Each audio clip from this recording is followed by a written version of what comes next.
Pakistan super league के season 10 में PSL x में लाहौर कलंदर की शानदार कामयाबी। लाहौर कलंदर को बहुत बहुत मुबारक हो।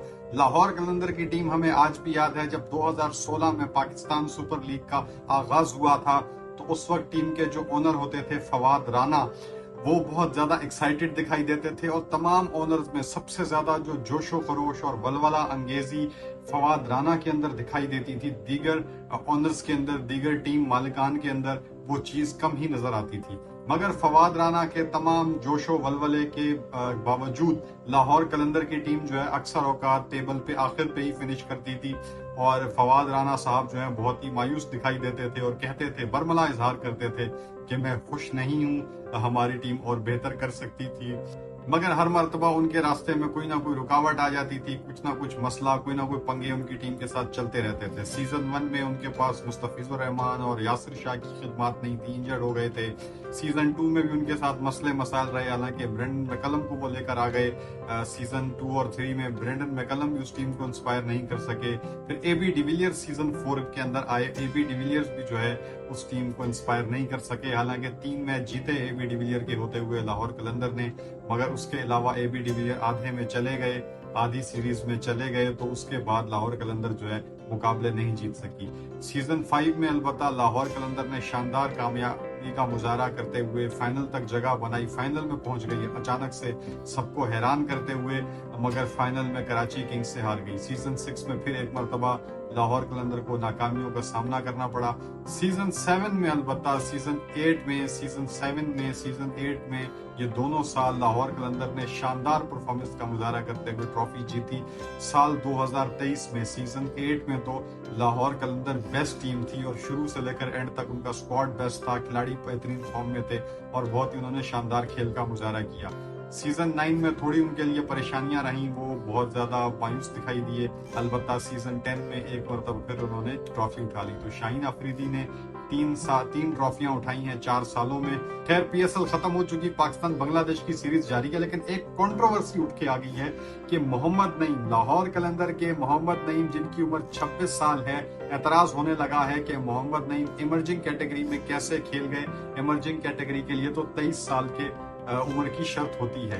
अब यहाँ पे लाहौर कलंदर के जो मालिक हैं समीन राना, जो के फवाद राना के भाई हैं शायद या कजन्स हैं, ये एक ही फैमिली है। आतिफ राना और समीन राना अब लाहौर कलंदर को चलाते हैं, उनको वो उनका फेस हैं। फवाद राना 4-5 साल हो गए मंजर से गायब हैं। एनीवेज समीन राना ने ये ऑनलाइन आकर इस बात की वजाहत दी कि इमर्जिंग प्लेयर के लिए 2 रूल्स होते हैं, या तो वो 23 साल से कम उम्र हो या फिर वो खिलाड़ी प्लेयर डेवलपमेंट प्रोग्राम का हिस्सा हो किसी भी फ्रेंचाइज के, और वो पाकिस्तान की जानिब से किसी किस्म की जो है वो फर्स्ट क्लास क्रिकेट ना खेला हो। अपने प्लेयर डेवलपमेंट प्रोग्राम के थ्रू पीएसएल में रजिस्टर होने तक उस दौरान वो पाकिस्तान में किसी किस्म की फ्रेंचाइज क्रिकेट, किसी किस्म की फर्स्ट क्लास क्रिकेट जो है वो ना खेला हो, तो वो खिलाड़ी जो है वो इमर्जिंग प्लेयर कहलाएगा, उम्र भले उसकी 40 साल हो। तो इस रूल के तहत हमने मोहम्मद नईम को अपनी टीम में खिलाया गया। लेकिन यहाँ पे सीनियर तज्जिया निगार और बहुत ही सीनियर पर्सन, तजुर्बेकार इंसान पाकिस्तान क्रिकेट के लिए पिछले कुछ 40 साल से जो है वो तज्जिया निगारी कर रहे हैं, तबसरा निगारी कर रहे हैं। बहुत ही सीनियर एनालिस्ट डॉक्टर नोमान नियाज ने यहाँ पर एक बात की, उन्होंने एक स्क्रीनशॉट शेयर किया अपने सोशल ग्राम हैंडल के ऊपर कि मोहम्मद नईम जो है वो पाकिस्तान की जानिब से फर्स्ट क्लास क्रिकेट खेल चुके हैं। उन्होंने कुछ 2017, 18, 19 इस दौरान के कुछ स्क्रीनशॉट्स शेयर किए जिसपे ये वाज़े लिखा हुआ था कि मोहम्मद नईम जो थे वो कुछ 4-5 मैचेस खेले थे और शायद ज्यादा भी खेले हों, और वो उसमें उनको मुख्तलिफ बॉलर्स ने आउट किया था, जैसे कि स्कोर कार्ड होता है उस तरीके से उन्होंने कुछ जो है ना डाटा वो शेयर किया। तो अब यहाँ पे काफी बातें हो रही हैं। कुछ लोग कह रहे हैं कि लाहौर कलंदर चूंकि चैंपियन बन गई इसलिए अब ये सारी चीजें हाईलाइट हो रही हैं, जबकि कुछ लोग कह रहे हैं कि अगर ऐसा था तो पहले हाईलाइट करना चाहिए था, जबकि कुछ लोग कह रहे हैं कि ये इतनी बड़ी बात नहीं है, इसे इग्नोर कर देना चाहिए। खैर मेरी जाती राय में ये है कि असूल तो असूल होता है और उस पर जो है वो अमल दरामद करना चाहिए।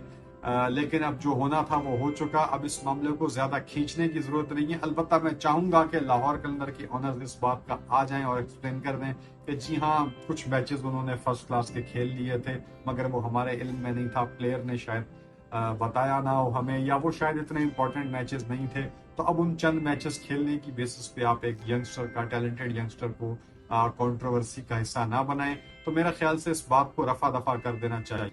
आखिर में हम बस इतना ही कहना चाहेंगे कि yes we agree, rule is rule, but human considerations are also important. तो एक नौजवान खिलाड़ी के लिए, उभरते हुए नौजवान बासलाहियत खिलाड़ी के लिए, जो खास तौर पर T20 क्रिकेट फॉर्मेट में पाकिस्तान के लिए एक सरमाया साबित हो सकता है, उसके मुतालिक इस किस्म की कोई छोटी मोटी बात को नजरअंदाज कर देना चाहिए और आगे बढ़ना चाहिए। PSL 11 की तैयारी करनी चाहिए, 2 नई टीमों के साथ PSL का आगाज होना चाहिए। तो दोस्तों, हमारी वीडियोस को देखने का, पसंद करने का बहुत शुक्रिया। आप सब्सक्राइब नहीं कर रहे, प्लीज सब्सक्राइब करें हमारे चैनल को और हमारे साथ यूं ही जुड़े रहिए और हमें सपोर्ट कीजिए, हमें ग्रो करने में हेल्प कीजिए। Thank you so much. खुदा हाफिज।